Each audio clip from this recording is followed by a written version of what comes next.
चंद्रसेन राजा के ये संवाद को अपनी जिंदगी में उतारिएगा।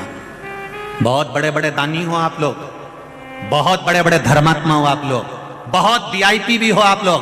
मैं 1,00,000 बेलपत्र शिव जी को चढ़ाती हूँ, मैं 1,25,000 चढ़ाती हूँ सावन के महीने में, मैं इतना भंडारा चाहती हूँ सावन के महीने में, मैंने ये कर दिया, मैंने वो कर दिया। तुम 1,25,000 बेलपत्र चढ़ाओ चाहे 1 करोड़ बेलपत्र चढ़ाओ, तुम्हारी 1,25,000 बेलपत्र चढ़ाने में अगर तुम्हें अहंकार आता है तो वो 1 बेलपत्र शिव की उठाकर शिव पर चढ़ाने वाला आगे निकल जाता है।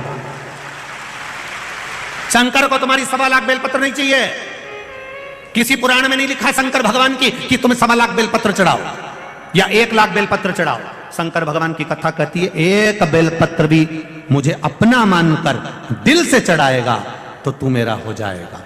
मुझे ज्यादा नहीं चाहिए, अपने दिल से मुझे दे।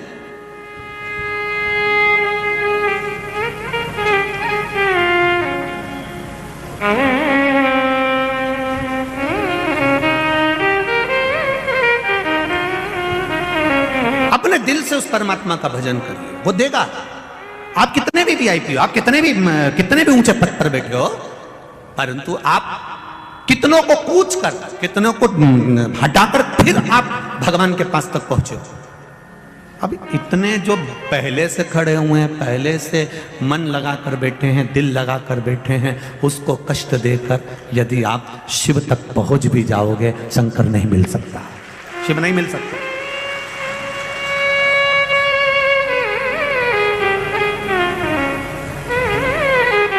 शिव नहीं मिलेगा। उसको पाने का तरीका बड़ा अड़भंगा है साहब। लोग कहते हैं सियोर वाला महाराज हर कुछ बांचता है, भले बाचूं, पर दिल से कहता हूं कि शिव ऐसे नहीं मिल सकता। शंकर को पाने का भी तरीका होता है। सीधा है वो, बहुत भोला है मेरा भोलेनाथ, उसके पास में दिखावा नहीं होता। राजा चंद्रसेन ने विचार कर लिया, ब्राह्मण के चरणों को नमन करा। ब्राह्मण देवताओं ने कहा राजन तुम हमसे रूठ गए। नहीं ब्राह्मण देवता, रूठा नहीं हूं, आप हमारे प्रिय हो, आप हमारे लिए श्रेष्ठ हो। बस इतना सा निवेदन है, भेंट भी दूंगा, सब कुछ करूंगा, पर मंदिर के अंदर प्रवेश नहीं करूंगा। ब्राह्मणों की आंखों से आंसू बहने लगे। हमारा नगर का राजा और मंदिर के बाहर से चले जाए, मंदिर के बाहर से। ब्राह्मणों ने कहा नगर का राजा ऐसा करेगा तो अच्छा नहीं लगेगा महाराज, लोग हम पर हंसेंगे, क्या कहेंगे। नहीं नहीं, आप ऐसा न करिए। नहीं ब्राह्मण देवता, आप मुझसे पूजन दिल्ली पर करवाना। कहां करवाना, जम के बोलो जरा। दिल्ली पर पूजन करवाना। दुनिया में ब्राह्मण से बढ़कर कोई कृपालु और दयालु नहीं हो सकता। उस ब्राह्मण ने कह दिया गजब के राजा हो, दिल्ली की पूजन कर रहे हो, यहां पर पूजन करोगे तो क्या मिलेगा।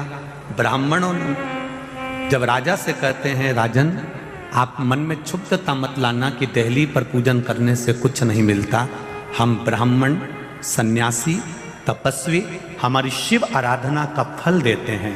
दरवाजे पर भी दिल्ली पर भी अगर आपने पूजन करी है तो हमने जो शिव अर्चना का फल पाया है, मात्र दिल्ली पर प्रणाम करने से ब्राह्मण जो अंदर बैठकर शंकर जी की आराधना करता है, ब्राह्मण जो अंदर बैठकर महामृत्युंजय पाठ करता है, ब्राह्मण जो अंदर बैठकर संकल्प लेता है, ब्राह्मण जो अंदर बैठकर पूजन करता है, मात्र शिव मंदिर की दिल्ली पर माथा रख देने से ब्राह्मण का सारा पुण्य उसके खाते में आ जाता है। जो उसने अंदर भजन करा है, जो उसने पुण्य कमाया है, ब्राह्मण अपना पुण्य देता है। इसलिए गो ब्राह्मण ये दोनों का एक क्रम है। गाय अपने बच्चे के दूध भगवान उसको देता है तो अपने बछड़े के लिए देता है। गाय को दूध बछड़े के लिए दिया जाता है, पर बछड़े को तो पास में बांधा जाता है, गाय का दूध निचोड़ लिया जाता है। गाय खड़ी रहती है तो भी खुश होती है, मेरा बछड़ा नहीं पिए पर मेरी संतान तो पी रही है, गाय उसमें खुश है। ब्राह्मण उसमें खुश है कि दरवाजे तक आया तो है, द्वार तक पहुंचा तो है, दिल्ली तक आया तो है। जो राजा चंद्रसेन ने दिल्ली की पूजन चालू करी, दरवाजे की पूजन चालू करी, वो पूजन आज तक चल रही है। जब नए मकान का मुहूर्त होता है तो पूरे मकान में कंकु चावल नहीं छीटे जाते हैं, और तुम्हारे इंदौर में छींटते हो तो बता दो। जब नए मकान का मुहूर्त होता है, नई दुकान का मुहूर्त होता है, नए महल का मुहूर्त होता है, उस जगह पर दीवालों की पूजन नहीं होती, बिल्डिंग की पूजन नहीं होती, केवल एक पूजन होती है। मां कलश लेकर दरवाजे के अंदर जब जाती है तब द्वार की पूजन होती है। ये राजा चंद्रसेन ने दिया, ये राजा चंद्रसेन ने, उज्जैनी नरेश ने दिया है हमको कि केवल दरवाजे की भी पूजन, देहली की भी पूजन हो गई तो उससे बढ़कर कुछ सुख नहीं है। उसमें प्रवेश हो गया। मेरी माताएं जब घर छोड़कर जाती हैं अपने मायके के लिए तो देहली को प्रणाम कर कर जाती हैं। बोलो दीजिए जी सही है कि गलत है? जब अंदर आती हैं तो देहली को प्रणाम करती हैं। बच्चा घर में जन्म लेता है, अंदर प्रवेश करेगी तो देहली को प्रणाम करेगी, कहीं जाएगी तो देहली को प्रणाम करेगी। वही माता ऐसी नहीं होती जो घर की दीवारों को माटा देगी। वो करे तो देहली को प्रणाम करेगी, देहली को, चौखट को प्रणाम करेगी, चौखट को। चंद्रसेन ने नियम बना लिया। ये नियम जितने लोग आस्था चैनल पर कथा सुन रहे हैं, जितने लोग फेसबुक यूट्यूब पर कथा सुन रहे हैं, जितने इस पंडाल में कथा सुन रहे हैं और चारों तरफ रोड पर बैठकर जितने लोग कथा सुन रहे हैं, उनसे केवल निवेदन करूंगा, आप शिव के मंदिर अंदर नहीं जा सकते। बहुत जल्दी है आपको जाने की, ऑफिस जाने की, दुकान जाने की, तो शंकर के मंदिर के वहां गाड़ी को रोको और इस माथे को शिव के सामने झुका दो, उसमें पूरा फल प्राप्त, पूरा फल। वो गवर्नमेंट के जितने भी ऑफिस है उसमें जाके देखना, सील होती है, सील, ये सब सील होती है, उस सील में उल्टे अक्षर लिखे रहते हैं, लिखे होते हैं, उल्टे लिखे होते हैं, पाऊ को लगा दो तो सीधे हो जाते हैं। बस यही कि यही अपना जिंदगी है। अपने भी ये सिर स्टाम्प है, सील है, इसमें कई चीजें उल्टी लिखी है कि तेरे जीवन में एक्सीडेंट होगा, तेरे जीवन में दुख आएगा, तेरे जीवन में ये होगा, जो उल्टा लिखा है इसको ले जाके मैं ठप्पा लगा, जैसे ही ठप्पा लगा सीधा हो गया, उल्टे से सुलटा सीधा। अब ब्रह्मा जी भी सोच में पड़े रहेंगे, क्यों रे ये कमलाबाई के यहाँ तो मैंने लिखा था कि ये दुख आएगा, तो ये कमलाबाई का ये साल में इतना दुख आना था, ये कहाँ गया? कि कहीं नहीं गया। कमलाबाई ने शिव पुराण सुन ली और वो शंकर जी के मंदिर चली गई और रोज शंकर जी की देहली पर पांव पड़ के आए तो जो उल्टा था सीधा हो गया, सुलट गया। सब कमलाबाई चतुर हो गई। जितनी कमला बैठी हो बुरा मत मानना रही, सीधा। चंद्रसेन ने विचार कर लिया, मंदिर की देहली पर आऊंगा। प्रणाम करते, देहली पर प्रणाम करते। अब भगवान विष्णु के द्वारपाल थे जय विजय, शंकर भगवान के मंदिर के द्वारपाल कबीर भद्र, अब शिव जी के मणिभद्र, शिव जी का जो द्वारपाल है वो मणिभद्र जो दरवाजे पर रहता है। अब मणिभद्र दरवाजे पर बैठा हुआ था और एक दिन मणिभद्र दरवाजे पर बैठा था, पांव थोड़े से मणिभद्र खड़ा हुआ था, थोड़ा देर के लिए मणिभद्र शिव की आज्ञा से वहां बैठा हुआ था। उसी जगह पर मणिभद्र, जहां द्वार पर, देहली पर, दरवाजे पर मणिभद्र का पहरा होता है शिव के दरवाजे पर, तो वहां मणिभद्र बैठा था और इतने में इसने सिर झुका दिया, सिर झुकाया। इसको मालूम ही नहीं था कि यह मणिभद्र है, शंकर जी का कोई द्वारपाल है। अब द्वारपाल कोई दिखता तो था नहीं, तो उनको लगा कि यहां तो शिव बैठे, यहां शिव।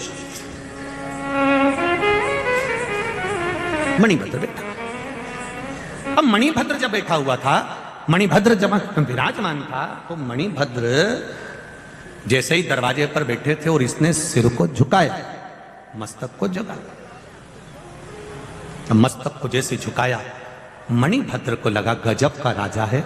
दुनिया के लोग मंदिर के अंदर जाकर प्रणाम करते हैं, दुनिया के लोग मंदिर के अंदर जाकर नमन करते हैं, ये अवंतिकापुरी का राजा चंद्रसेन तो दरवाजे पर नमन करता है। मणिभद्र खुश हो गया। मणिभद्र ने कहा, राजन ले तुम्हारी पूंजी मैं तुम्हें देता हूं। मणिभद्र ने अपने कंठे से निकालकर एक मणि राजा चंद्रसेन को दे दी। ये मणि तेरी जिंदगी का सारा सुख प्रदान कर देगी, तुझे कहीं नहीं जाना। ध्यान दो जरा कथा पर। केवल दरवाजे पर धोख लगाने पर, प्रणाम करने पर राजा चंद्रसेन को एक मणि ऐसी मिल जाती है जो मणि राजा चंद्रसेन अपने पास में रख लेता है। वो मणि का सुख राजा चंद्रसेन को मिल जाता है। आसपास के सारे राज्यों में खबर हो गई, राजा चंद्रसेन के पास एक ऐसी मणि है जो मणि सोना उगलती है, धन देती है, वैभव देती है, सत्ता देती है, प्रतिष्ठा देती है। वो मणि सोना दे रही है, वो रतन माणिक मोतियां दे रही है। अब तो राजा चंद्रसेन के ऊपर आसपास के जितने नगर के लोग थे, राज्य के लोग थे, वो आपस में राजा हों सब तिल मिला उठे। और आपको कथा में कहा था, पत और पतंग जैसे ऊपर जाती है, काटने वालों की संख्या बढ़ जाती है। वैसा कि वैसे ही राजा चंद्रसेन के साथ हो गया। सारे नगर के राजा इकट्ठे हो गए। पहले एक राजा ने खबर करी कि वो मणि हमको दो। चंद्रसेन ने मना कर दिया, तुम पूरी सत्ता ले जाओ पर मणि नहीं दूंगा। दूसरे ने खबर करी, हम उसको आक्रमण से ले लेंगे। चंद्रसेन ने कहा, भले तुम मणि नहीं दूंगा, तुम आक्रमण कर दो। सारा साम दाम दंड भेद सब लगा लिया चंद्रसेन राजा से मणि लाने के लिए। नहीं मिली, तब पूरे चारों तरफ के राजाओं ने अपनी सेना तैयार कर दी और आक्रमण की तैयारी होने लगी, केवल एक मणि के लिए, केवल एक मणि जो मणिभद्र ने दी थी।